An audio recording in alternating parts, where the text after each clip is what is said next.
All right, guys, welcome into the Go and Fun esports tournament for our quarterfinals with the first best of three between Integrity and Gamers with Attitude. I'm Alex, Magical Voice, joined in by Ender L.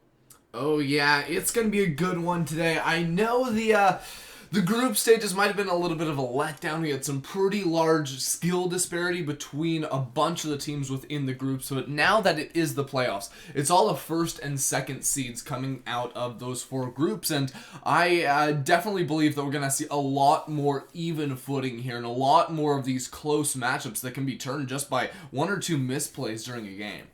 Very true, but we will find out how everything will go as we get into our first game between Integrity and Gamers with Attitude. Going through the bans already, we have Syndra, Vladimir, and Anivia taken off the table, targeting at Esu, while we have Hecarim, Poppy, and Alawi banned away by Gamers with Attitude.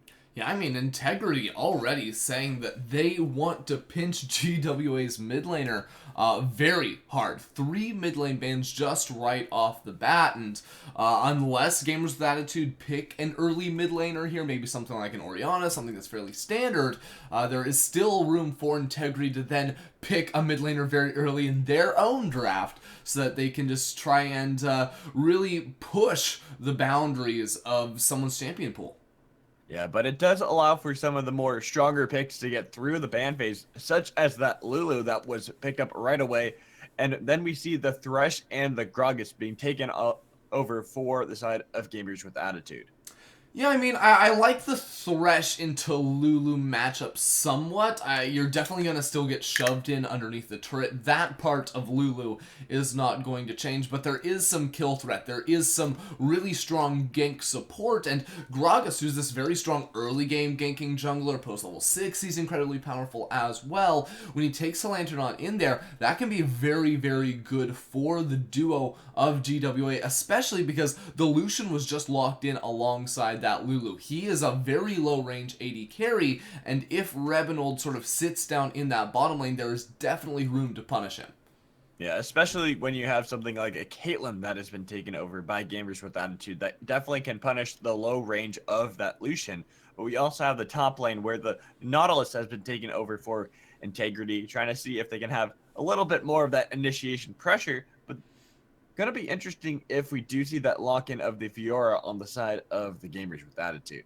Yeah, I mean, typically we'll see Nautilus locked in either, very early on in the draft, but you won't lock in a support at the same time. So you sort of leave it up in the air in case you do get one of these really, really tough matchups like GWA just put him into, because Fiora into Nautilus, sure, in those early few levels, Nautilus is going to press his E, he's going to shove in the waves, and he's going to be all fine. But later on in the game, once, there's just one or two items on this Fiora, it is going to become a nightmare for him in a side lane, and Integrity will not have any sort of way to deal with this Fiora split push come, 30, 40 minutes in.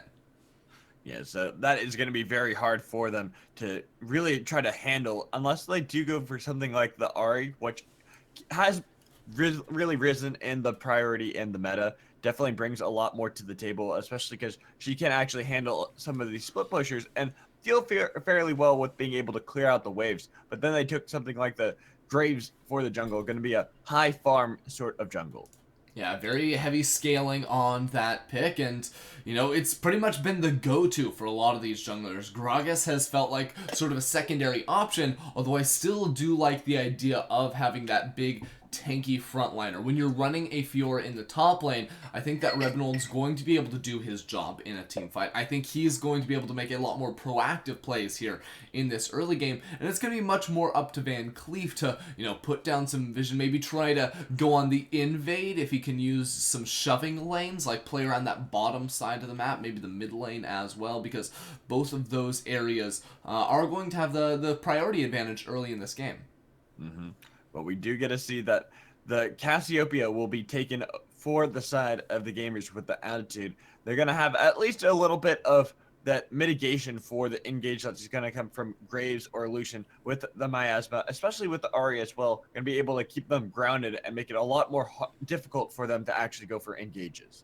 Yeah, I mean, with Caitlyn Cassiopeia, your late game team fighting damage is going to be absolutely through the roof right here. And that can be very impactful because you look at what gamers with attitude have, and they don't really have a super high impact single target ultimate. That's what Lulu's very good against. Think if you're playing against a Syndra, you see her use the Unleashed Power, Lulu can simply buff up whoever's the target of that is and try and let them live through that. Gamers with attitude don't necessarily have that. They have a ton of sustained DPS that will lower the effectiveness of this Lulu just a bit, unless it's to try and save Please No Ganks from getting that 4th proc vital or getting a kill for that massive sustain later on. Yeah, so we will be able to find out exactly how everything is going to play out. But for now, we're going to take a short little commercial break before we get into the game.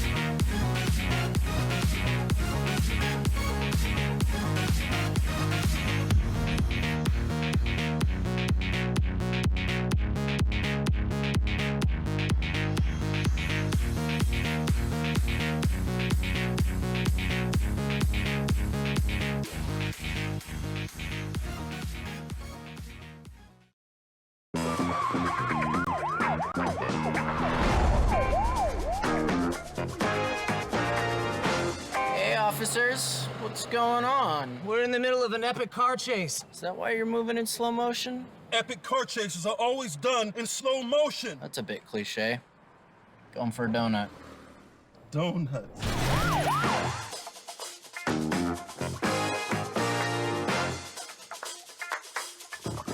Smart.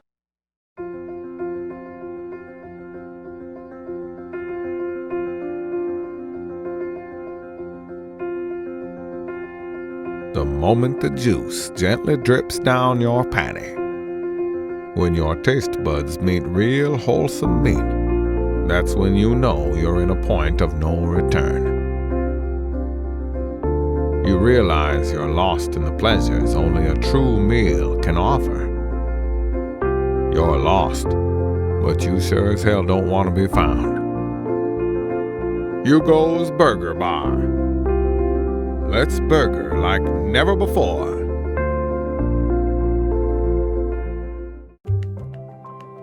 Life's about looking for little moments of happiness. Moments when we come out of the cold and into the welcoming warmth.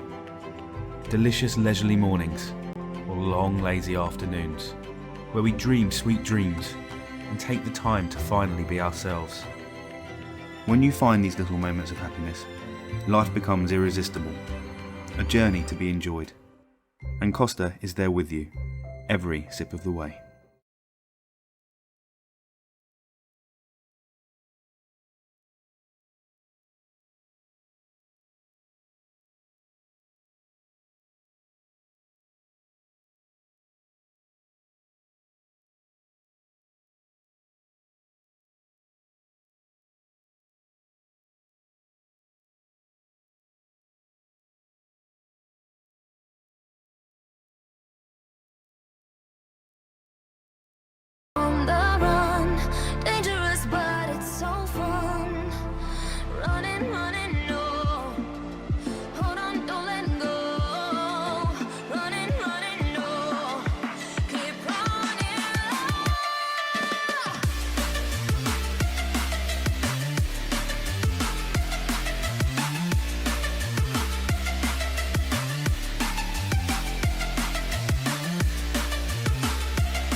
All right, guys, welcome into game number 1 between Integrity and Gamers with Attitude. As we load up onto the Rift, we're going to find out who will take the first game in this exciting best of 3.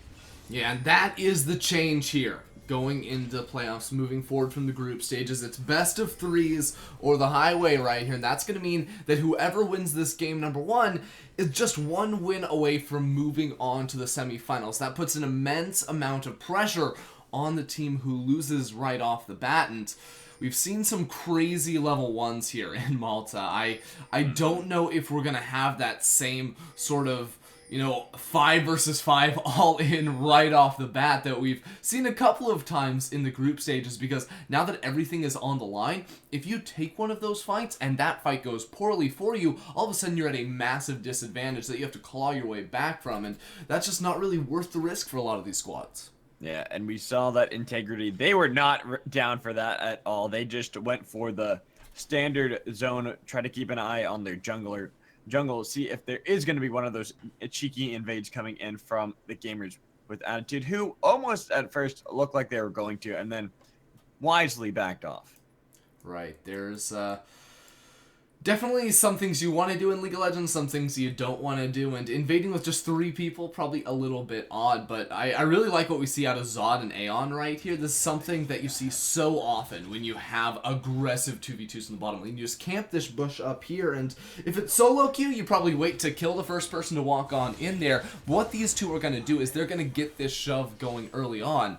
At least that's what I thought was going to be happening. They might be going full Rambo here. Yeah, they're going to try to jump onto Esu. They do get a little bit of poke. The flay came in from Wiggs, but they're just going to trade a little bit of damage to start off the game, try to get their opponents low. Yeah, I mean, Esso and Wings definitely got the better of that trade right there, which is something that we didn't necessarily expect to say, but Wings had the courage of the Colossus, so was able to tank up quite a bit right there, and Caitlyn typically does very well into Lucian. That massive range disparity between the two characters means that whenever Zod is running away, he got his damage in, that's all good and dandy. Then he starts to back away. Esu's always going to be able to get in 1 or 2 extra autos, and that's where the difference in HP came from. Exactly. So got to be careful in that matchup against Esu, who will consistently be able to outpoke you and out DPS you if you're not careful as that Lucian. But now in the top lane, it's really interesting. Please note, Gank took a lot of damage from Zenswa. That's something you pretty much said is going to happen, at least for the first few levels. The Fiora is going to have a little bit harder time, but once he starts building up a little bit of that lifesteal, Zenswa's not going to be able to do anything to the Fiora. Yeah, I mean, he has that big shield early. Chunky gets a good damage. Shadow might actually go down. He does have the Ignite. It will survive, but the tower hitting onto Chunky took him down in the end. Yeah, pretty massive mistake, and there's the top lane matchup for you. Zanzwa with the level 3 just does way too much to actually deal with, and now here comes Rebenold. Yeah, Rebenold is looking for a gank, but walked right over a ward. Not going to be in too much trouble as Zod or Aeon. They're able to get out of that one pretty scot-free, backed off, and then Rebenold was just like, not worth my time. Yeah, there's a lot of pressure on Rebel to make plays happen, If Van Cleef, his team, was losing, it wouldn't be nearly as bad. Don't tank that tower, Zanzwa. That's definitely not what you want to be doing right there. Sort of throws that matchup just a little bit, but Rebenold, top lane's getting shoved in. Mid lane just got solo killed off of tanking a couple stray turret shots, and bot lane too is being shoved in, so he definitely does feel the pressure right now, and he's hovering around this bottom lane still. Aeon might go down in that one, flashed out, the heal did come through, but Esu's going to be taken down in the backline. He got exhausted, but here comes that exhaust as well onto Zod. Rebenold showing up, getting a double kill over to Wings. Yeah, ouch, that hurts to give the double over to the Thresh, but still just forcing Zod and Aeon out of this lane when they should have had the advantage down here is going to be very, very tough. The goal difference, too, should be pretty large. We might even see Esu just stick around in this lane to try and farm up for a BF sword, just to become even more of a threat here in the 2 versus 2, but that was the play that GWA desperately needed. Yeah, that really is going to help out. Sure, the double kill went over to Wings, but getting that assist gold still onto Esu is going to be nice. And if they're able to take this really early Infernal Drake, that's going to be another massive swing in damage for every single lane.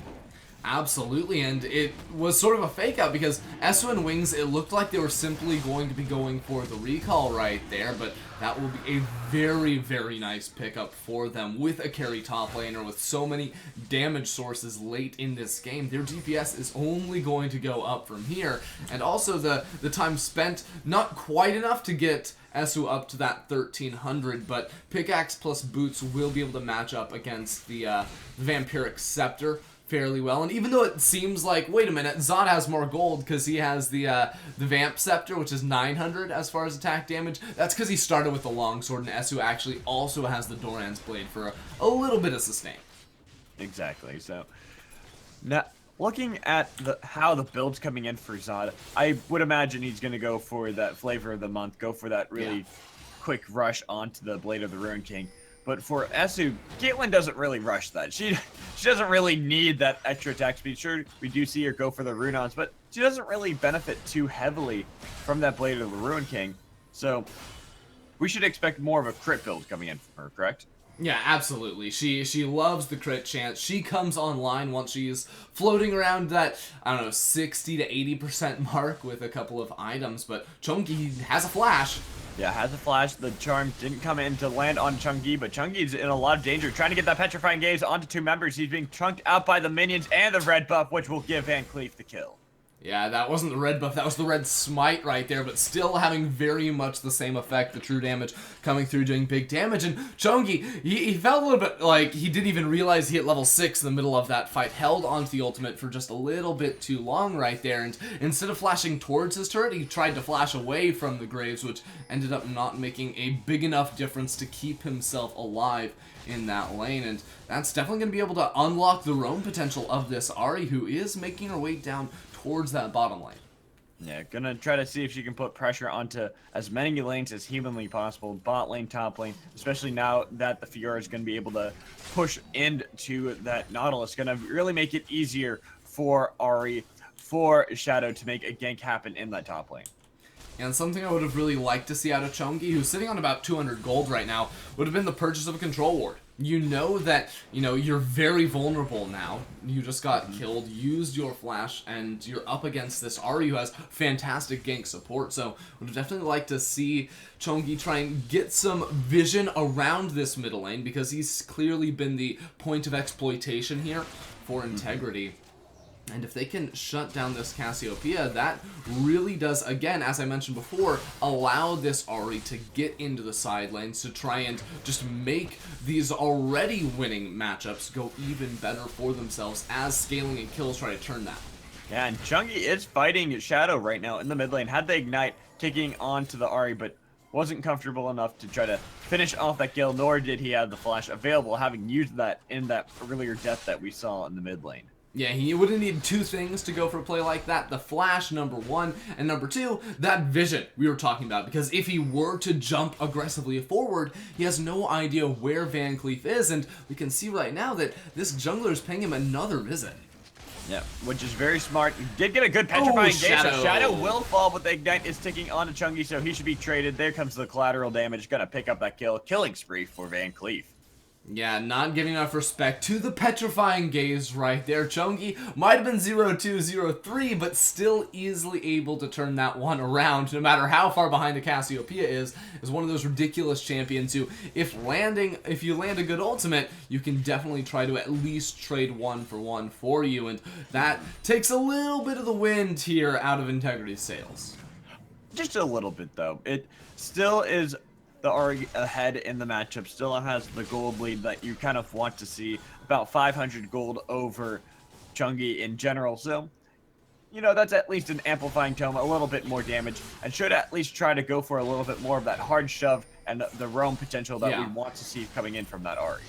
Yeah, but I mean, at the same time, Chunky did get the counter pick, opted for the Cassiopeia into the Ahri, and you sort of see how this matchup can go well, because even before that gank, before Shadow got baited in a little bit, there was a fantastic trade for him. Yeah, but we see a gank coming in from the bot lane, the calling coming in onto Wings, not going to pick up the damage for the kill. Ace in the hole, going to be blocked Teleport by behind. Aeon. Yeah, teleport coming in from behind from Please No Gates there, looking for the kill onto Van Cleef, but Please No Gates takes a lot of damage. He got exhausted with Shadow showing up as well. They got the kill onto Wings. Here comes the heal, trying to keep Please No Gates alive for now. Shadow wants to get that kill onto Please No Gates. Esu gonna use the net to keep himself at safety range, and Chungi now able to get the roam into that bot lane. Heal coming in from Zod, just gonna allow the members of Integrity to get back to the tower. Yeah, I mean, that was just the definition of a forced play right there. A 10-minute Fiora flank, not going to do all too much. There's still a flash on Van Cleef, so he was able to get away. And Rebinold, that just felt so incredibly forced. Flashing forward, missing the explosive cask right there.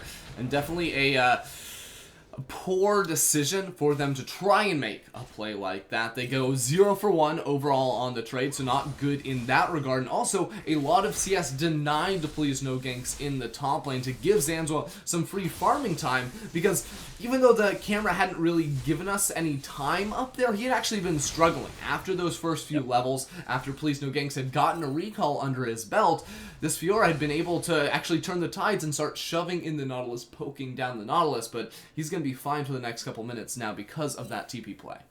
Yeah, he'll be able to keep up the farm, be able to survive any of the shove, has himself that Bomby Cinder as well, so when the minion wave does shove into his tower, he'll be able to at least defend it a lot easier. And even if we see Please No Gank trying to go for a little bit over aggressive of a play, the Nautilus should be able to survive a lot of that damage coming in from the Fiora, unless he gets himself a little bit too greedy and too overzealous as a tank.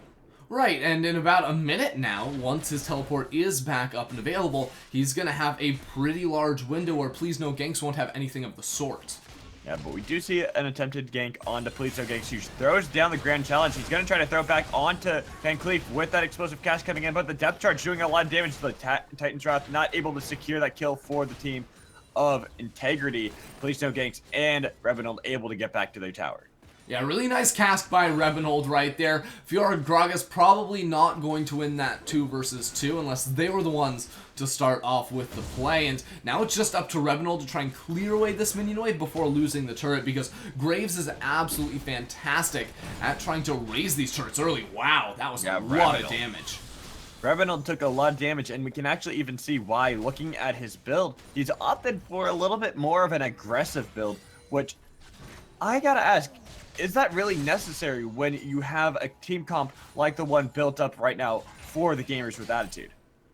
I don't think it's necessary because, again, you're not running a tank in the top lane. So Gragas, if he goes full tank, it's going to be pretty much fine. But at the same time, I think Rebinold realized that a couple of his lanes were having trouble early on in this game, and the Runic Echoes gives him a little bit more damage, and it's definitely not going to take much away from him, because I'd compare it to Lee Sin build, where you go for the warrior 1 damage item and then go full tank on after that. And that's exactly what Rebinold's going to be doing this game after the Runic Echoes. Yeah, I agree. That's what you need to do. You need to build up at least a little bit of tinkiness later, get that damage for now so that you can help out, burst people down, because, you know, the best CC is death. You got to make sure to kill anybody that tries to stand up to you and your team. Yeah, and one thing we haven't really seen a whole lot of out of this Graves pick would be the counter jungling. He's finally doing that now that he has a lot more top lane priority, but his top lane recall, his mid laner is roaming bot, he is 1v2. Yeah, he's going to get himself caught out. The Ignite comes in. He does have a good amount of damage. Here comes the teleport in from Zenzua. The collateral damage was used just for a little bit of damage on Chungi to zone him away, but the Grand Challenge thrown down by Please No Ganks should be able to get that heal for himself. Not going to be able to pick up the kill. As we see in the bot lane, they engage onto Wings. He takes a lot of damage, flashes away, but the Ignite was ticking. And now in the jungle, they get the shutdown onto that Graves. Zenzua will fall as well as the bot lane. We get to see that the gamers with attitude had the ability to at least get a return kill on to Aeon. Yeah, I mean, a lot of things just happened across the board.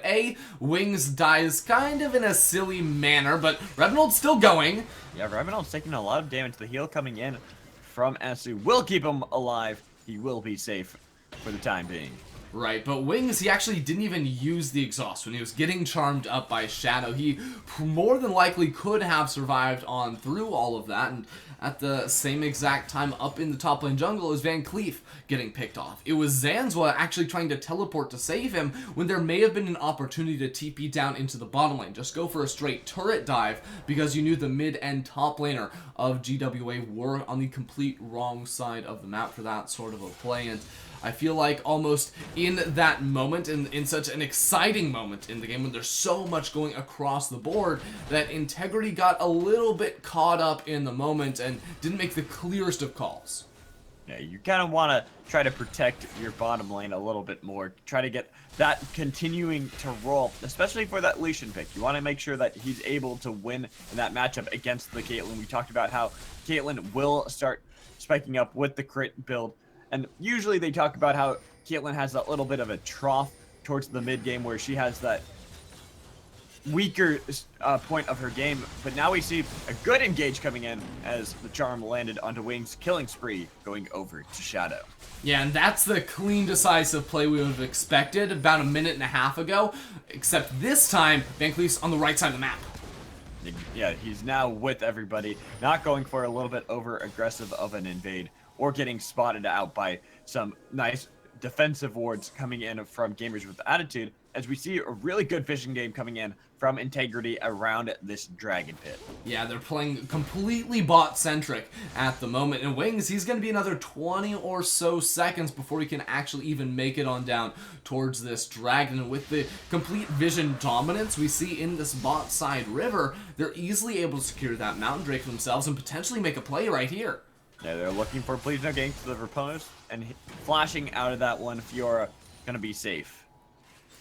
Yeah, he does get the good summoner spell, and Zanzua didn't even use the ultimate right there, so that still is up and ready if a fight does break out. And, you know, I don't think that's necessarily what Integrity want to have at the moment. They're going to go back down in the side lane, let this Lucian Lulu do what they do best, because that turret down there has been taken fairly low. The top lane already did fall, so if Integrity just split up across the map, continue to create this pressure, draw members of Gamers with Attitude into the side lanes, they're eventually going to be able to start knocking on some of these turrets.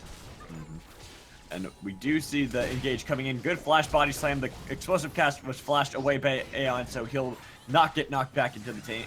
Keep them safe for that bot lane duo of Zod and Aeon. Yeah, but like, how does that happen? Because look at all those blue wards in the river, inside the GWA jungle. I just can't believe that they both actually had to use their flash there, that they played so far forward, and that the rest of the team just sort of bailed. It was Van Cleef going over towards his blue buff, now they're back on this top side of the map, and losing a lot of pressure with their AD carry, but they're going on to Revenant here. Yeah, gonna get a little bit of chip damage, but a good miasma being used by Chungi. Gonna make it so that they feel a little bit more threatened to try to actually engage. That was some pretty solid DPS onto Esu as well. The one item power spike. That's why you go for this Blade of the Ruined King. And Esu is definitely gonna have to provide a lot more respect here for this Lucian, and now with him so low, there's not a whole lot of kill threat, so this turret may just end up going down on this push or the next one. Yeah, but teleport coming in behind from Please No Ganks, at least just to scare them away, but no, Why he finish completed that? it. Yeah, I was gonna... Interesting. I think Yeah. we're both a little perplexed by the fact that that teleport actually was completed. I guess it will save that tower for now. With the fact that Please No Ganks will be in the bot lane, it's going to make it so that Zod and Aeon don't have that complete pressure, but it allows for the top lane, Zenzwa, to get a nice push towards that tier 2. I mean, you're Fiora, you don't do much of anything. Shadow! Yeah, Shadow completely obliterated. That's the power that we talked about, that Cassiopeia into the Ahri, the Petrifying Gaze. No chance for that Ahri to survive. Yeah, and it's so easy to land that too, because when Ahri does use her Spirit Rush to try and get on top of you, she's gonna be looking straight into your eyes, and that's really what Chungi's been able to play off of these past couple of gank attempts, and definitely Van Cleef needs to recognize that and stop trying to make plays here around the mid lane. But I actually sort of almost like the adaptation. I disagree with the teleport into the bottom lane, but now they're actually sending Esu up into the top lane to pick up all of the CS that we thought was going to be lost underneath that turret, while Please No Ganks goes down into the bottom lane, sort of to dodge the bad 2 versus 2 matchup for the moment. Yeah, definitely agree with that adaptation. That is a nice play. Makes Yeah, up a little bit for that earlier. Right. And, I mean, the only thing it's going to cost you is a little bit of pressure here with the Fiora. Again, she's been doing very well up against the Nautilus, but it's still sort of these early levels, these early minutes in the game where there's a lot more potential for Van Cleef and Zanzwa to team up on Please No Ganks. And, you know, once the Baron becomes a much more clear threat, then we'll sort of see they're no longer having the 2 versus 1 down here in the bottom lane, and Please No Ganks will have a lot more time to his own. And good hook going on to Aeon, who is just a little bit too greedy with the vision game. Gonna have to use that wild growth explosive cast into the wall. Chungi wasn't in the area, but now in the top lane, Zenfall fighting with Esu. Esu's gonna have a really hard time. There you go. Has to use his heal, flashing away as well. The dredge line will be up very soon for Zenzuel. He's going to flash in, finish that up with the Riptide.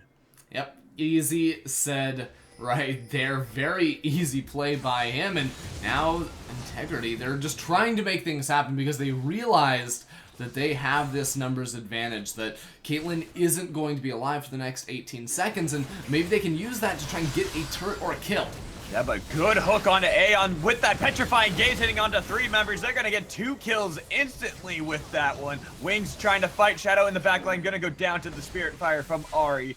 But still, a 2-for-1 trade in that mid lane means the pressure goes right for gamers with attitude. And even with the dead Caitlyn, Cassiopeia still is an absolute beast. A massive petrifying gaze to start all of that off. Though, Please No Ganks, I'm not too sure what he's doing right there. That actually might have cost them the tower, him taking too much DPS right there. Yeah, he wanted to fight Van Cleef, thinking that he had that ability, forgetting that Shadows didn't fall in that matchup. Now Zenzuel has been able to roam himself down into the mid lane, but questionable engager against 4 members on the side of gamers with attitude. They still have that pressure. You gotta respect that, Nautilus.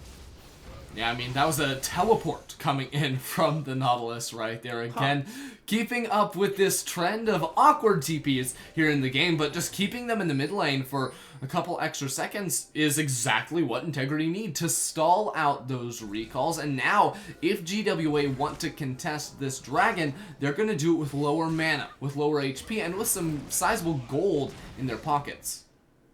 Yeah, they do.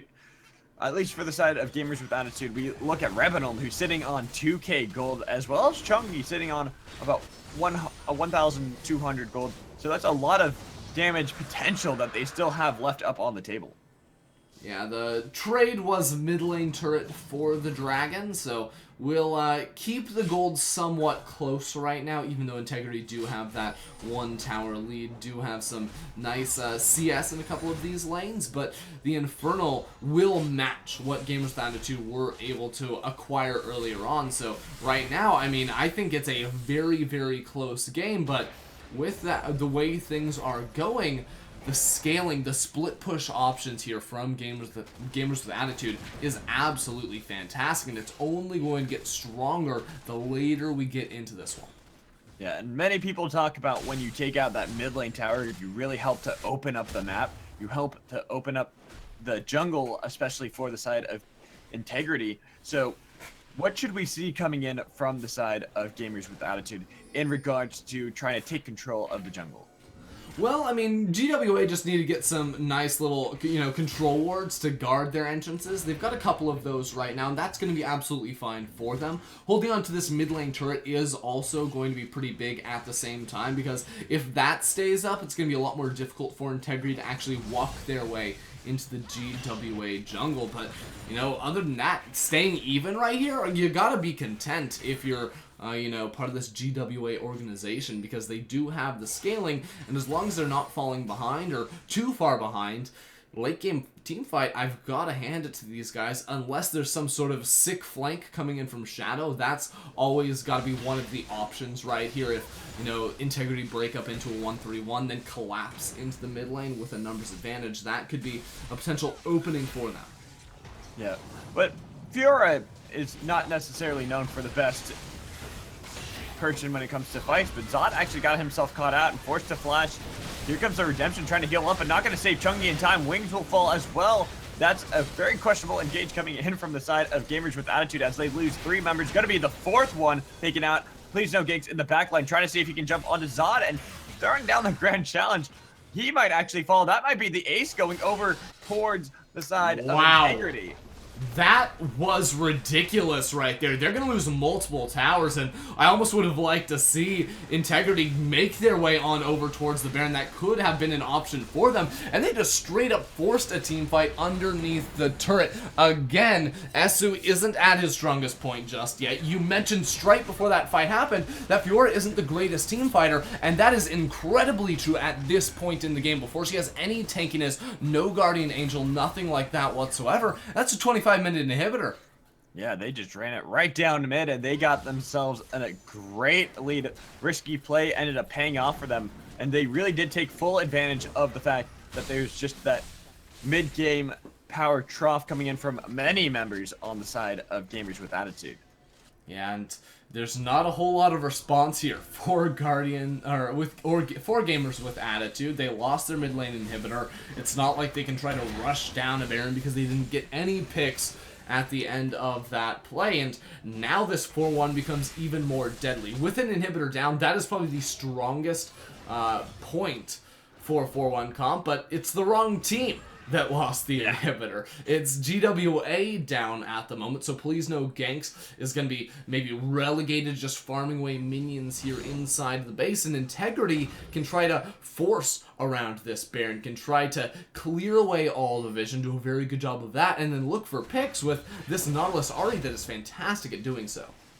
Yeah, Nautilus definitely known for being kind of the CC bot of the tanks, just going to be able to lock someone down indefinitely, especially if he lands a nice dredge line onto someone like Chungi or onto Esu, who, if they go down, that is a huge amount of the DPS lost for the side of Gamers with Attitude. Yeah, I mean, the big mistake here from Integrity, though, they've only got 2 sweepers. I think you can get 1 more onto Van Cleef. And where are the control wards? This is one of the biggest issues with amateur play, when, or just, you know, players in general. They buy a control ward, they put it down, and then it survives. So, like, I don't need to buy another one. Well, what is that control ward on your blue buff doing? What's the one down in the bot lane Tribrush doing? Absolutely nothing right here. So there's still wards from GWA on the Baron inside their own jungle, and that is really going to limit the opportunities for Integrity to make picks here. Yeah, but Revenant got himself really low, so did Zod. They get the kill onto Zod, who got hit back into the tower, but still Van Cleef able to get the kill, and now Aeon getting hit by that death sentence. Ace in the hole, gonna get right through, give the double kill to Ooh, field goal.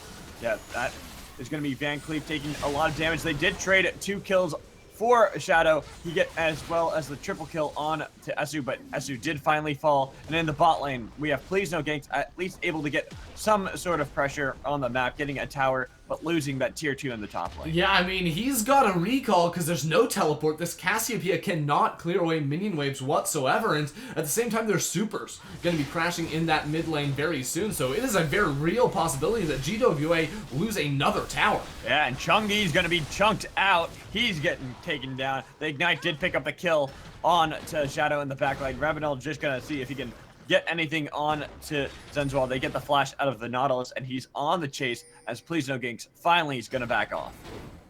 Yeah, I mean, Revenant's probably going to be able to chase this one down. It's gonna take quite a while, and actually drawing Revenant up to this top side of the map means that, hey, that next Drake is going to be absolutely free. They're getting every objective they could possibly want, and yeah, you lost the tier 2 down in the bottom lane, but that's going to mean absolutely nothing unless GWA can somehow get a foothold back in this game, because, heck, you've got another Drake. You got a Nexus turret from those super minions, and that was the real issue with the split push from Please No Ganks.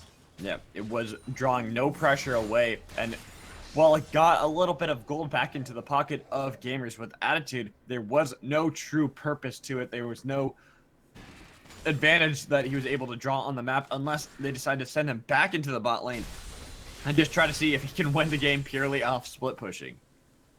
And when your team doesn't have pressure, that is incredibly difficult to actually do. Zanzu's got his teleport back up now, so he can sort of hold Fiora in a sideline. Never going to win out in the 1 versus 1, but Nautilus should be able to clear away a lot of these minion waves. And the way this game is sort of ramping up, it feels like team fighting is going to be a lot more prevalent rather than the split push, and that's why I'm sort of disappointed here with the third item from Please No Ganks. He's got a Caulfield's Warhammer.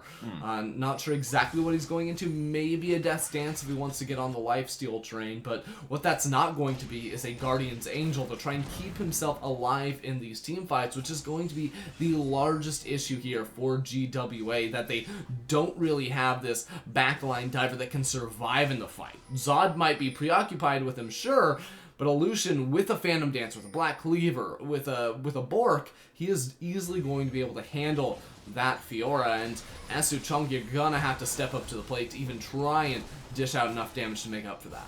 Yeah, if we do see a good Petrifying Gaze from Chungi, could mean that the difference between everything, but the Petrifying Gaze goes a little too early. Yeah, way too early coming in from Chungi, so that's on cooldown, gives a lot of pressure right over to Integrity. Yeah, still no pink wards in the inventory, so they can't really do all too much. And you know, Van Cleef could be caught here, but yeah, there we go. Here comes the depth charge in the backline, hitting up Chungi, but Chungi was able to take that lantern to safety. But a good poke onto Zenzwa does nothing as the tower does fall. Ace in the hole, not going to connect onto Shadow. Please No Ganks really far up. He falls before the Redemption's able to heal them up. Redemptions for both sides. The Grand Challenge does finally come out, but that was just the Guardian's Angel onto Zenzwa. Doesn't really mean a lick of difference as they have all 5 members still up and alive. Yeah, it might still be an even trade though, because there are a million minions just pounding away at the turret in the bottom lane, but oh boy. Coming in onto Esu, they get the kill, take him out as Chungi is being engaged on by Van Cleef and by Zenzwa. They get the kill onto that Cassiopeia. Wings, Revenant having to go to their Nexus towers, trying to see if they can just survive as Exhaust comes onto Revenant. He gets himself to the tower. They don't get the trade onto Van Cleef. Double kill picked up by the Graves. Now they're about to go on to these Nexus towers. Doesn't matter if their inhibitor tower was being barreled away in that bot lane, because they're going to take the game here in game 1 between Integrity and Gamers with Attitude. Yeah, and it was so close for maybe the first 20 to 25 minutes of play, but then it was just that one team fight in the mid lane where Integrity just flipped the switch, said, we are going to destroy you. A 5-for-0 trade between 2 turrets, and since that point, Gamers with Attitude just felt like they were sort of hopelessly lost. They kept sending Please No Ganks into the side lane, trying to, you know, get turrets for themselves, but they lost way too much for that. And the surprising thing is Integrity didn't even make the most out of the mistakes that GWA made. They didn't have that good vision control. They never made a play around that Baron buff. They just team fought GWA over and over and over again. And even though we, notified, or we called out that GWA had this later game scaling composition, the Fiora could not get to a point where she was able to survive long enough in fights to deal damage, and Esu Chungi just being dove upon, unless they played the fights absolutely perfectly, we're never gonna have a chance. Yeah, and a good example of exactly what we're talking about with the Fiora is that last fight. How Please No Ganks wanted to go in with the Grand Challenge, but he got blown up before the Redemption was even able to come down to try to keep him alive. He had no true survivability in any of those fights, and it left his whole team wide open to be engaged on.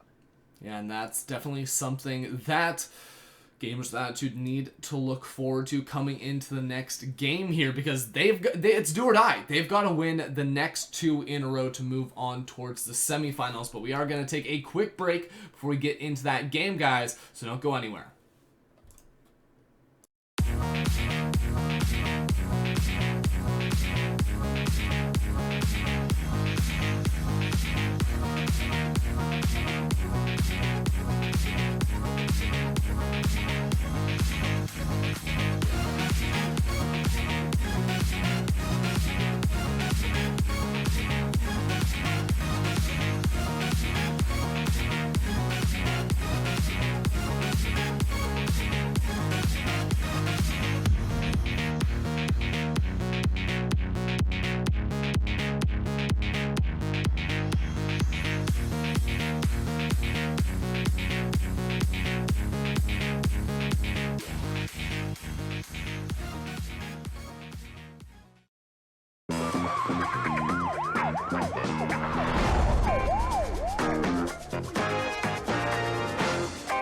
officers, what's going on? We're in the middle of an epic car chase. Is that why you're moving in slow motion? Epic car chases are always done in slow motion. That's a bit cliche. Going for a donut. Donut.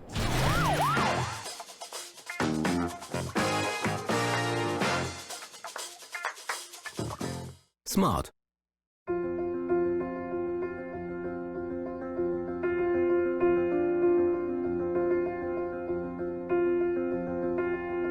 The moment the juice gently drips down your patty. When your taste buds meet real wholesome meat, that's when you know you're in a point of no return. You realize you're lost in the pleasures only a true meal can offer. You're lost, but you sure as hell don't want to be found. Hugo's Burger Bar. Let's burger like never before.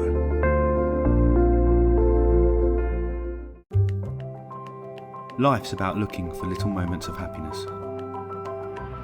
Moments when we come out of the cold and into the welcoming warmth. Delicious leisurely mornings or long lazy afternoons where we dream sweet dreams and take the time to finally be ourselves. When you find these little moments of happiness, life becomes irresistible, a journey to be enjoyed. And Costa is there with you, every sip of the way.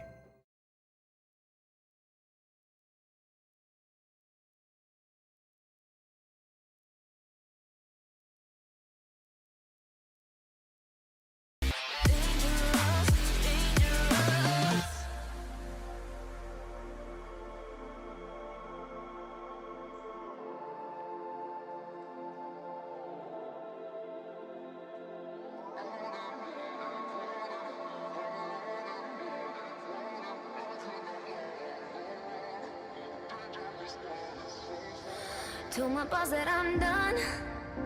Had no luck with my mom. Say, what will you do with your life? You know it's hard to survive. A cigar in my mouth. Maybe guilty but proud. Now I'm an outlaw on the run. Dangerous but it's so fun. Running, running low. Hold on, don't let go. Running, running low. Keep running low.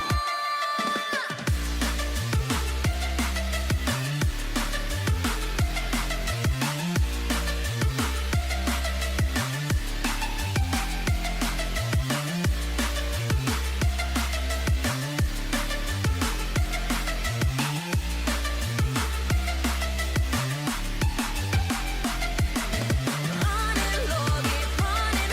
I'm running low, keep running. Like an outlaw on the run.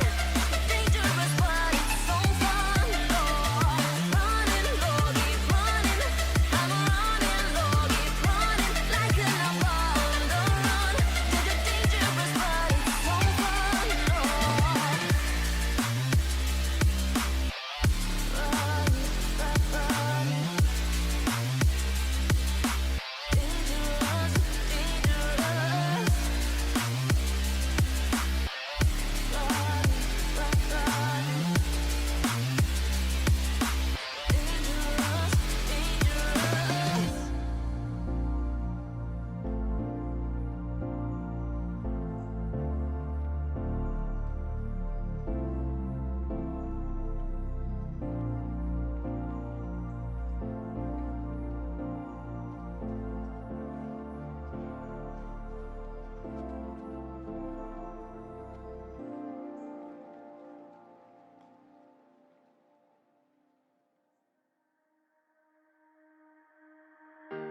Thought about this too much.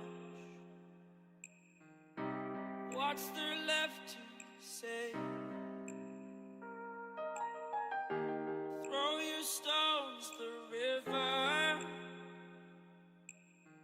Like me, it drifts away. I would watch you stare.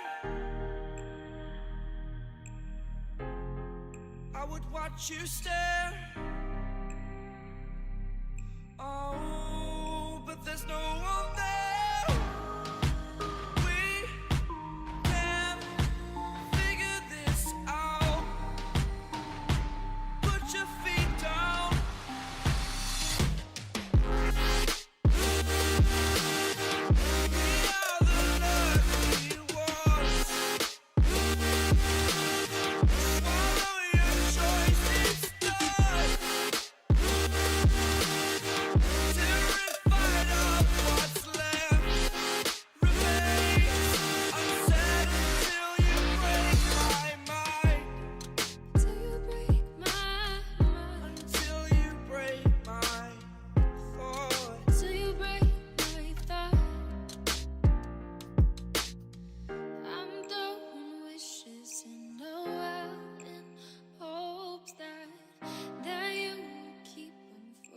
myself and know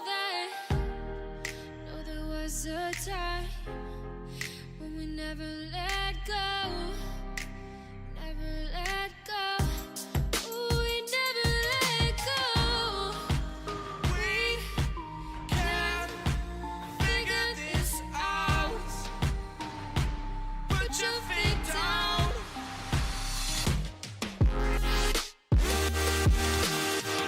We are the lucky ones. Swallow your choices.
We wanna be all saints, trying hard to be someone else. All we want is please, giving no time to breathe. This is our identity.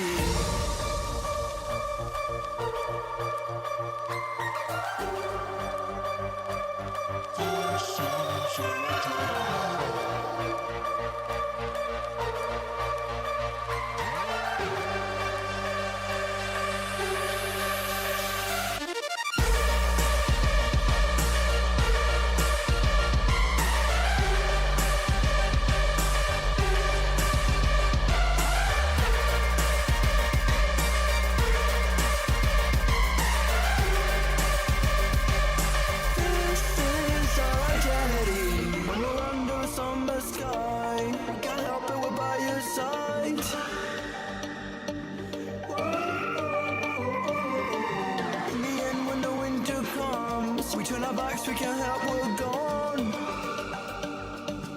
This is our identity.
All right, guys, welcome back into the Go&FUN esports tournament for game number 2 between gamers with attitude and integrity to see if integrity can win a nice 2-0 victory over gamers with attitude, or if the gamers with attitude can jump back in and try to force a game number 3. Yeah, and this is a double elimination tournament, so even if GWA do fall right here, they will not be out of the playoffs just yet. They can fight their way through the losers bracket and try to make it on back towards the top. But of course, dropping in the quarterfinals is definitely not a situation you want to put yourselves in, where you have so many of those do or die matchups. And I don't know. It's gonna be an interesting one to see right here because it stayed so close in the last game. These teams looked evenly matched until Integrity just flipped that switch and absolutely curb stomped GWA.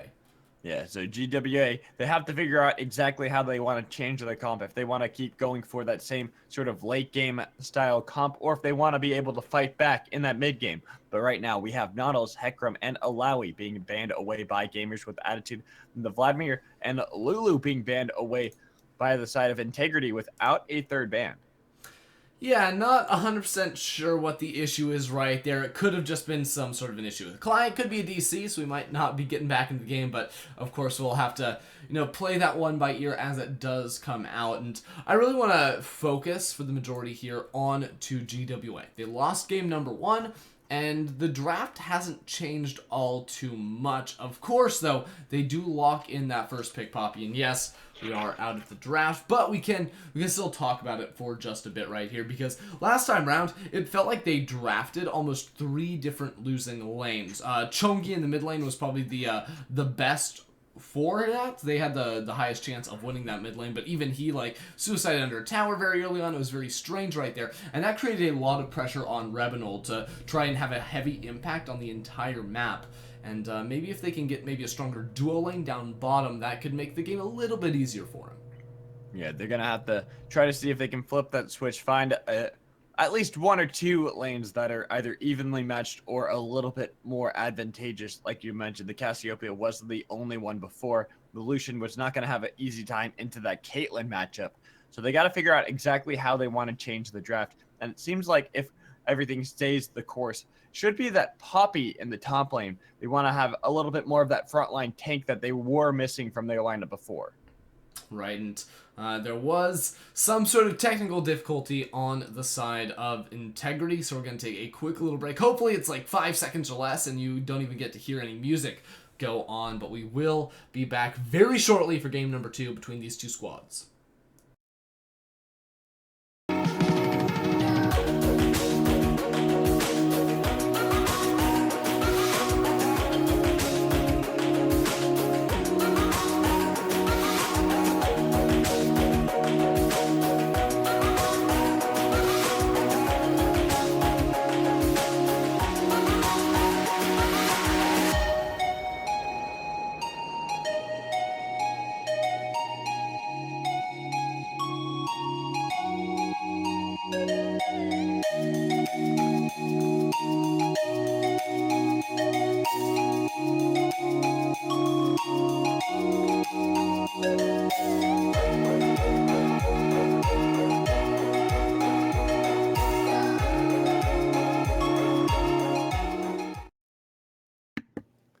All right, guys, we're back into the draft. So it did turn out that it's going to be that Syndra being banned away by the side of Integrity. They wanted to take that one off the table. We got the Poppy back on the field, and now we're going to see exactly how Gamers with Attitude are going to change. Gamers with Attitude, Integrity are going to change their lineup.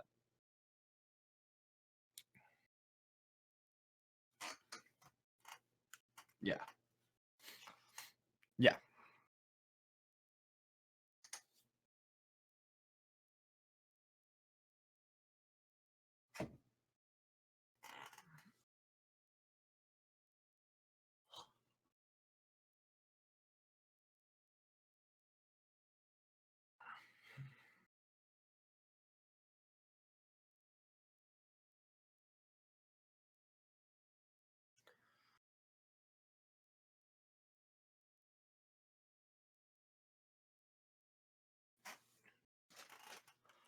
Could possibly be that they didn't want to show anything too early in the draft. They want to keep their AD carry. They want to keep their mid and top lane as quiet as possible. But with the Poppy locked in so early on, they were free to really show that off, show the top lane especially. But we will have Graves and Ari being picked up by Gamers with Attitude.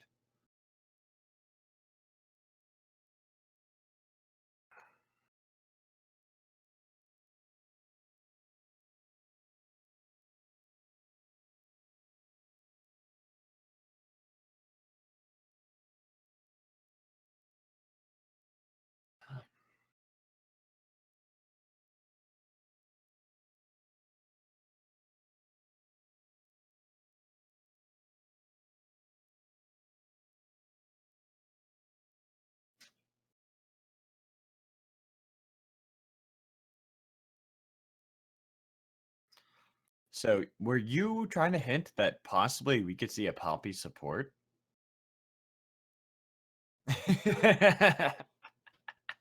Darn, I was because you said it still remains to be seen about the Poppy top. So I was curious by that. Okay.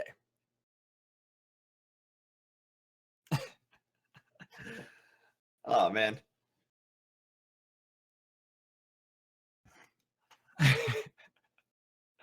Yeah, see, that's why I was confused. I'm like, do you know something that I don't about Wings champion pool? Well, hey. Says you.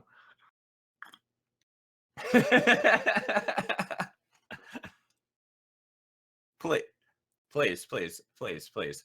I troll too much. I don't even get that high. But anyways, getting back into the actual things that matter, we have the Caitlyn and Maokai being locked in by the side of Integrity. Well, on the flip side, we get to see a Trundle. So, is that a Trundle support, or is that a Trundle top, or is that...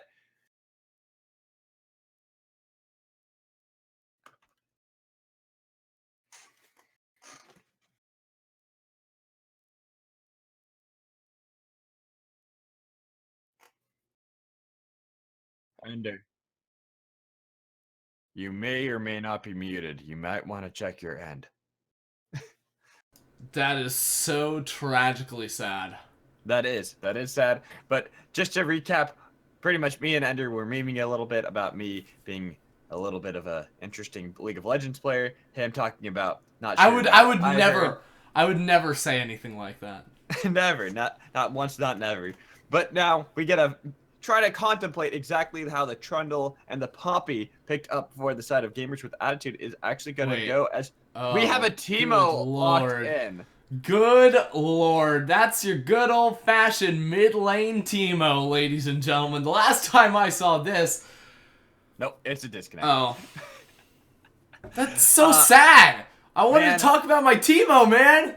Well, we could talk about how it was picked up by Splice on, what was it? Friday or Saturday?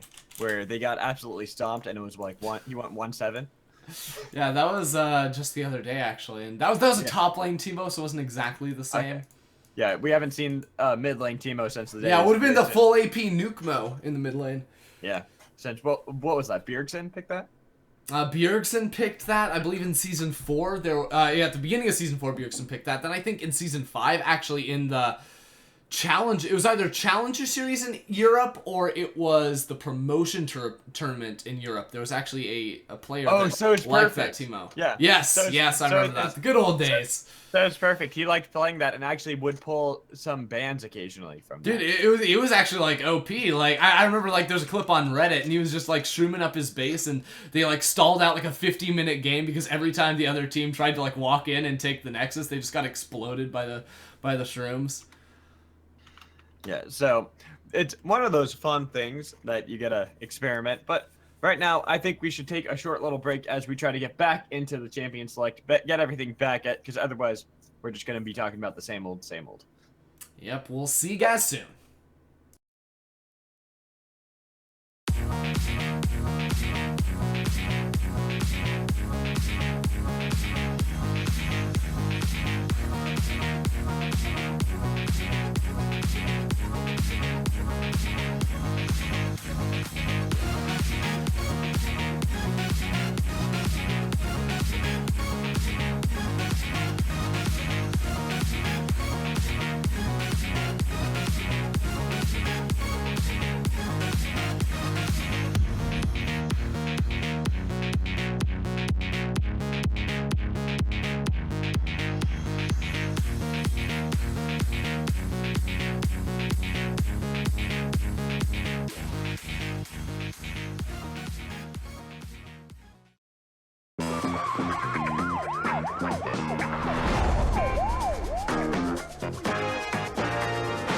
Hey, officers, what's going on? We're in the middle of an epic car chase. Is that why you're moving in slow motion? Epic car chases are always done in slow motion. That's a bit cliche. Going for a donut. Donuts.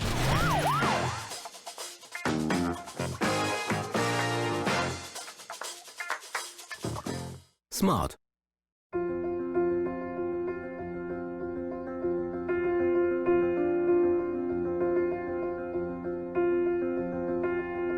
The moment the juice gently drips down your patty. When your taste buds meet real wholesome meat, that's when you know you're in a point of no return. You realize you're lost in the pleasures only a true meal can offer. You're lost, but you sure as hell don't want to be found. Hugo's Burger Bar. Let's burger like never before.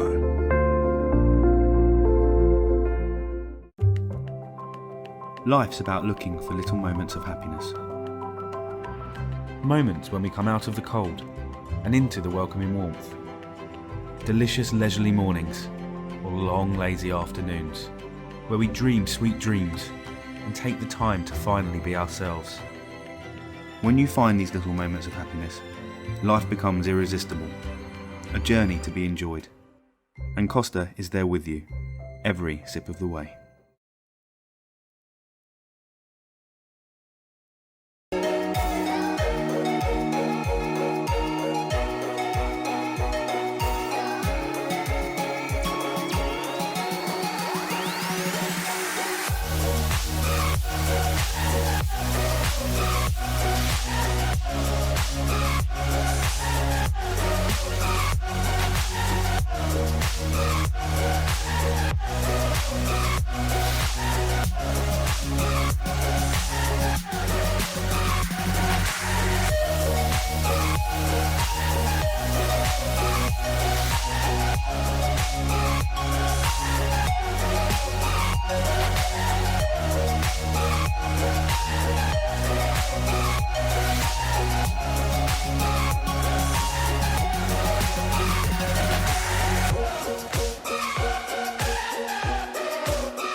this be another knot to tie around my bed at night? I know I've lost the fight to erase your face, my mind. Awake, I lie here staring up beyond the sky.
All right, guys, welcome back to the Go&FUN esports tournament for game number 2 between gamers with attitude and integrity as we load up onto the Rift. Yeah, and some of the questions we had in Champ Select have been answered. It was the final lock-in for Orianna. Gonna hand that one over towards Shadow, and of course it is the Poppy support. Now, we were talking about this during the break just a little bit. Poppy support, it's not been around for quite a while, and we may not have to pause because it is going to be 5 members running straight into the INT jungle right now. Yeah, but they are sitting on a ward, so all of them have been spotted out. They got at least one deep ward onto that blue buff, going to be able to spot out the jungle pathing of Van Cleef a little bit, but not actually going to see the action that we wanted to see. Yeah, and the reason why I'm a little bit hesitant here on the Poppy support, not because I don't think it can work, but up against the Thresh, I really don't see a lot of room for this champion to, really excel. Because if you try to use your heroic charge on forward, you're going to get flayed out. You're never actually going to be able to land the only CC ability in your kit in these early levels. Now, the trade-off they made was for a fantastic top lane matchup. Please No Ganks is going to have a great time, and he's on a more carry-oriented top laner, just like the Fiora was last time round, although this one is a lot easier to itemize defensively, and I think for that reason it's going to be much more effective when we do get into these team fights. Exactly. Going to be bringing a little bit more to the table and just taking as initiation, being able to try to chase down someone like Zod who's on that Caitlyn. Not going to be quite as easily and nimbly dodging around in the battlefield, but we do see that Esu, he has his hands on the Lucian this time, and he's going to be the one trying to at least just skirt all the damage coming in from the side of Integrity. Yeah, it's pretty standard thing to see nowadays would be the Lucian right there, although Lucian / Poppy, that duo is not going to be all too strong, I hate to say it, and this Caitlyn Thresh should be able to put down some serious damage here in the early game and keep them pretty much forced underneath this turret. And this time round, Rebenold on the Graves is going to be a lot more hard-pressed to make things happen. It's going to be a lot more difficult for him to make ganks work. And for that reason, Zod and Aeon are going to be easily able to just shove on forward, no problem. Yeah, but like you had mentioned, they have that much better top lane matchup going over for Please No Ganks. And we can even say in the mid lane that Chungi has a little bit easier matchup going into Shadow, though he did use both of his summoners going really hard on to that Orianna, trying to see if he could get an early first blood, similar to like he did in the first game, but instead he got first blooded. Right, and he was still winning that trade early on, and wow, he's just on point with those abilities right there. But yeah, it was the turret shots that really cost him big time, and we might just see Revenant flash over this wall and execute Shadow underneath the tower. Yeah, Hello. Gonna have the damage. The shield is there, and Van Cleef was in the area, so there wasn't really the best engage coming in from Van Cleef that could have been imagined. He wanted to go a little too hard. I understand his reasoning. Zanzua is dead. Yeah, Zanzua is flash for Ooh, flash. never mind. Not gonna actually pick up the kill though. That was really good because Zanzua flashed into the next bush to drop the vision onto him. Now he's still potentially in trouble in this lane, but the base damage of Maokai can fight back against this Trundle. It's really just the sustain from the W that's allowing Please No Ganks to win this really hard. Though, the one thing that is beneficial about a Maokai is he can sustain up. If he doesn't have to get worried about getting jumped on too much, he will be able to do that. And Wings actually got a really good charge onto Aeon in that bot lane. Got a good chunk of damage onto that Thresh. Yeah, the Maokai sustain going to be few and far between, especially against a Trundle who's not going to be using too many abilities here in this early game, whereas in those trades, Trundle really just gets so much off of that field underneath him. Yeah. But, you know, it's to be expected. The Frozen Domain, as well as getting that chomp damage that he's going to be able to have consistently, throwing that on to the likes of that Maokai. And that's actually something we didn't mention in the spot lane. Ooh, wow. Hello. The first blood is the ability for Wings to actually engage and stop the engage coming in from Ion that he brings with that steadfast presence. Yeah, again, I don't really agree too much because if Aeon just holds onto the fillet, he's never going to go down there. Zod also super late on the heal, and all of a sudden the Caitlyn Thresh that we were just praising and hyping up to be pretty dominant down here set pretty far behind. The kill did go over to Wings, but, you know, on a Poppy support, I don't know if there's a support minus like AP supports that I'd rather have that gold to go on to, because that's just going to allow Wings to probably go back, get a sight stone, get down some good vision to make sure they stay safe from any potential ganks, and also just turn into the beefy frontliner that we know Poppy can be.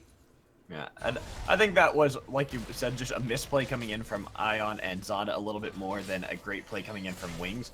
Should have had the heal coming in a little bit sooner, as well as just respect the base damage that does come in from that Poppy. Because Poppy, the reason she's picked into the top lane as that tank matchup is she does have a lot of good damage early on. Yeah, and running the Ignite down here in the bottom lane too, something you wouldn't necessarily expect if you were playing League of Legends 2 patches ago, but now it's pretty much just the stock standard, unless you're very worried about an assassin diving onto your backline much later on with a potential roam or in a team fight situation. But, you know, we keep seeing this top lane, and it's actually Please No Ganks who's losing out, and that typically does happen after the first recall in a Trundle versus tank matchup, but as soon as Please No Ganks reaches level 6, that is going to turn around in a hurry, because Zanzua, his Maelstrom is not going to be able to match up against that. No, but Revenant is getting caught out in the jungle, taking a little bit of damage from Van Cleef, and that's something we haven't talked too much about, is the jungle matchup. The Graves into the Ivern matchup, which we haven't seen for quite some time, because Ivern's kind of fallen off the meta recently. I mean, I just think the Ivern is a super strange pick in this game. It's not like you have a carry that you just want to have everyone beef up. No, they really just have a Caitlyn for late game, and that's who I guess he's going to be shielding on up right here. And, you know, at the same time, it's not like he has immense synergy. That's one of the things you can sometimes look for with the Ivern is, like, Ivern Darius. Even though it sounds sort of odd rolling off the tongue, giving Darius away, giving any Juggernaut, really, the ability to get onto the enemy backline with just the click of a button, if he does land that root collar, can be very, very potent. And that's just not really going to have the same effectiveness in this game. Sure, you can say the Maokai can lock down onto someone, but he's already got the Twist Advance. He's probably going to be flanking with a teleport anyways, so it's not quite as good as it sounds. Yeah, very true. I mean, one of my favorite matchups that we see the Ivern picked in with is when it has a Kog'Maw on the team. You talked about the kind of beefing up someone in the backline, beefing up someone. There's no one that likes to get beefed up more than that Kog'Maw. Yeah, except fortunately, I haven't been seeing too much Kog'Maw, even with the Blade of the Ruined King buffs. I know he's definitely one of those champions that loves that item, and you can see this matchup swinging, but Van Cleef is in the area. Yeah, spanking Daisy into the matchup, trying to get on to Please No Ganks, who's going to throw down that dominance, trying to tank up anything that Zenzwa is able to bring. And we actually see that he's able to throw it back around. Ooh. That is going to be the Curse of the Colossus stack, trying to keep him up, but he got knocked up in the air, taken down, as we saw the Dragon execute Revenant. Now Chungi in the mid lane going hard on his Shadow, with Ion having roamed all the way there. The Flash coming in, trying to keep himself safe, but he's got to be careful. The Thresh is going to go right onto him, auto attack, picking up the kill. Yeah, Chungi was almost a monster once again right there, trying to get the outplay. Didn't quite end up happening, but in that top lane, oh wait, Flash Aeon. Yeah, Aeon flashing in as Essu was there as well. Wait, he have the ignited him. Ignite burning. What? One more tick. Gonna get the kill for Wings. Good God, that should never happen right there. That was absolutely absurd. But hey, Wings, he's making me a believer here in the Poppy support. Maybe the flash engage onto Aeon left a little bit to be desired, but he's got 100% of the kills right here, and you can't fault the man for that. Not at all. He's gonna try to carry his team. Maybe go for one of the weird builds with like a Black Cleaver or something. Just get himself really tanky. As well Okay, he's not a misfortune. Okay, he's still a Poppy. What? Come on. Believe it or not. I believe. I know they look very similar, and I know you want to believe, but you're not Fox Mulder. You don't get to say that and still sound cool. Oh man. Oh well. You know what? I can believe in that in myself, but the more important thing is Zod in the bot lane has had all that free time on that tower and is so close to taking it. He actually gets that first tower and all that gold to himself. Yeah, it's funny because in the 1v1, I'd actually probably give the matchup to the Lucian, but he is still searching for that Blade of the Ruined King, and you know, he doesn't have the vision, so he can never really shove up. Wings now in a tough spot. He doesn't have the flash. He tries using that hero charge, but there's no tower for him to run back to anyway, so he's probably going to fall. And then the death sentence onto Essu. He's got to run for his life. The root caller is about to come back up for Van Cleef. Here comes the teleport behind. They're going to engage onto Essu in the front line. He does use the heal. We do see the ace in the hole coming in. Zod picking up the kill on them, but in the top lane, the teleport was canceled as Please No Ganks is able to turn it right back onto Zenzwa. Alright, quick pause right here because you don't want to teleport on in there. Please No Ganks, even if he finishes the TP, he's probably just going to die. He's not going to be able to do all that much. And Zenzwa suicided to try and cancel out the teleport, which likely would have just been stopped anyways by the Trundle. And now, without the threat of a teleport, without, you know, anyone really on this side of the map minus Rebenold, he's going to have to try and go in for a steal on this Infernal if he wants his team to pick it up. Yeah, that's going to be very unlikely. He does have the control ward over. He's going to get hit up by the root caller. He's taking so much damage. Wings is going to try to see if he can save him using that Keeper's Verdict. It's so low, the flash coming in away from the shockwave as Wings is in the front line, just tanking up everybody with Zenzwa having teleported behind, getting the kill onto Revenant. The next focus is going to be onto that dragon to be smited down by Van Cleef. Wings still in the pit. He dies to Zod. Essu's got to run for his life. The charm trying to get onto him, but that was a great root caller hitting up Essu, getting the killing spree over for Van Cleef. Yeah, I'm just sort of scratching my head because so many just strange things happened right there. Absolutely absurd, but it is still Integrity with the massive advantage right here. Zenzwa, even though he died, still had the teleport to make it on back in towards that fight. And they're just going to get more and more towers open up this map. And Please No Ganks, yeah, he's going to be able to get that turret, but it's not going to make up for everything that GWA just lost. And we talked about how in game one, it was a very close game until like the 25-minute mark, where it really just snowballed out of control for Integrity. But this game is not looking to be the same tale. It actually is looking like Integrity have come back with a full force, and they're looking to end this game in a lot cleaner fashion, much quicker. Exactly, and you know, the next target probably going to be that top lane outer tower. I love just rotating Zod and Aeon out of that bottom lane, and it's something that Wings probably needs to identify right now and say, hey, if I'm Integrity, if I have this advantage, where do I go next? And that has to be the top lane. So sending two people down into this bottom lane, well, maybe you can justify that by trading towers. I don't think that trading evenly is necessarily the way gamers with attitude want to go, because not only do Integrity have the lead this time, but contrary to last game, they also have that pretty large scaling advantage via the Orianna and the Caitlyn. Yeah, but Please No Ganks is engaging onto Shadow. They're looking for the charm coming in from Chungi. Not going to connect, as we did see the Shockwave a little bit too late, so Please No Ganks able to get the kill onto Shadow. Yeah, not the best coordination between Shadow and Aeon, because Aeon was clearly roaming on down to throw out the lantern, and Shadow not on the same page, was walking away from that ability. Now Aeon, what are you doing? Yeah, Aeon got himself caught out a little bit, but Please No Ganks is going to be taking the tower for far too long. Zod picking up the kill. Zanzuel in the backline, ace in the hole, giving a double kill over to Zod.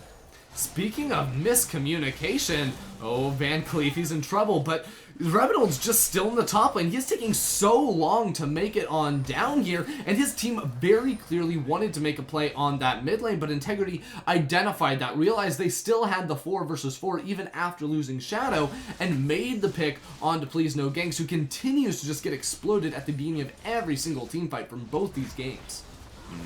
Not having nearly the tankiness you'd want to. Rebenold finally showing up, but now goes way too aggressive. He's gonna be burned down. Aeon picking up the kill. Yeah, you know, I hate to say it, but GWA seem like a team that is beaten right now. That's just the way they are playing, trying to make these Hail Marys, and it is just not happening whatsoever. Now they're mid lane tier 2 in trouble. Huge Shockwave! 3-man Shockwave. Everyone's just falling for that side. Wow. Double kill picked up with that Vengeful Maelstrom. Zanzuel can walk up and get that for himself. This tier 2 in the mid lane is only being defended by Please No Ganks. Rebenold finally having respawn, but with that structure falling, it seems like the base is already in shambles only 15 minutes into the game.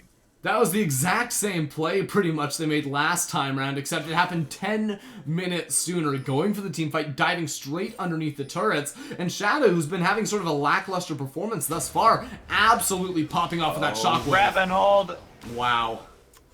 You just can't walk into that side of the jungle. You know that Integrity were just there. I don't care if you have camps up. You've got to group up with your team. You got to wait for, you know, Wings to put down some vision, or go to your top side of the map. Go to somewhere where you actually have the vision. But even looking at the top side, they've just got nothing at the moment because they have just been dying in waves. They've never had time to actually put down any sort of wards because every time, you know, someone spawns, they just walk down the mid lane, die, and then lose more and more pressure, more priority off of the map. Yeah, and that is the story here for the game for gamers with the attitude is just they don't have this pressure. They didn't have it really in game 1 either. They kind of drafted team comp that should have it in theory with the Trundle, but when the other lanes are losing so heavily or when your jungler is just so far behind, you don't really bring anything to the table and you can't really rely on that pressure at any stage of the game. Exactly. With a split pusher, you need your team to be, you know, either even or ahead to make that pick actually work out to its fullest. And, you know, Please No Gank should really just be going down into the bottom lane, but once more, he's caught between a rock and a hard place. Yeah, he does have his tower to rely on, but with the fact that Daisy's on the rift, the Flay coming in, and Mad Life! He's gonna be in a lot of trouble. He pops the dominance, but that was a good ignite being used onto him to make sure that they could get that kill. And then the mid lane, we actually saw Chungi falling as well. The engage coming in from the side of gamers with attitude. They're looking for the kill onto Shadow, but doesn't matter. Double kill going for Zenzwal. The heal is gonna be massive for Shadow, and they return it back onto Rebenold.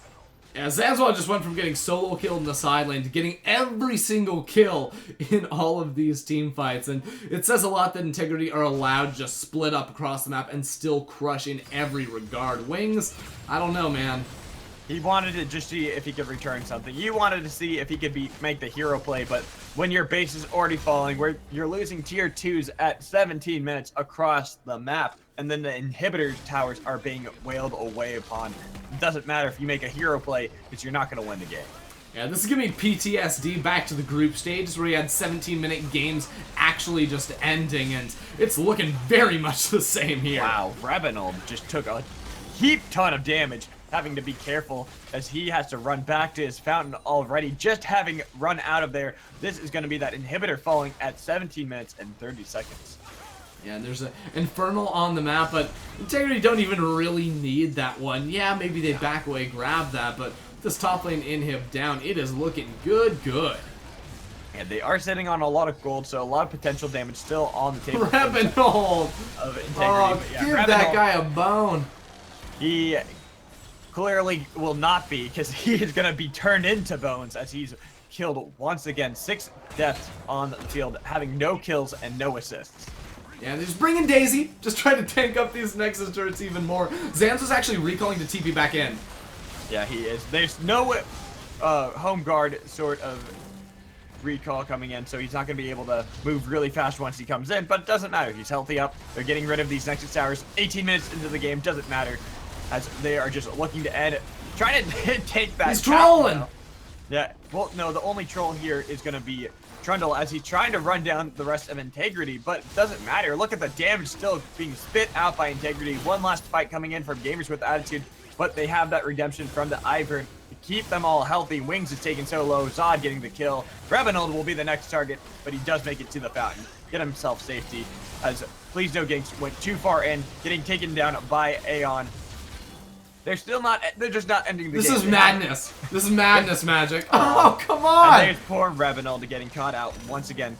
Now, finally, with members falling consistently from the side of Gamers with Attitude, another kill, unstoppable for, what is that, the third member I think I saw on Integrity? It's Who Zod, knows? Aeon, and Shadow all were on a killing spree, all of them getting legendary for Zod. Doesn't matter. The ace comes in. The victory comes in. That is going to be Integrity taking the best of 3. Yeah, and I don't think anything else really needs to be said after a 19-minute closeout right there.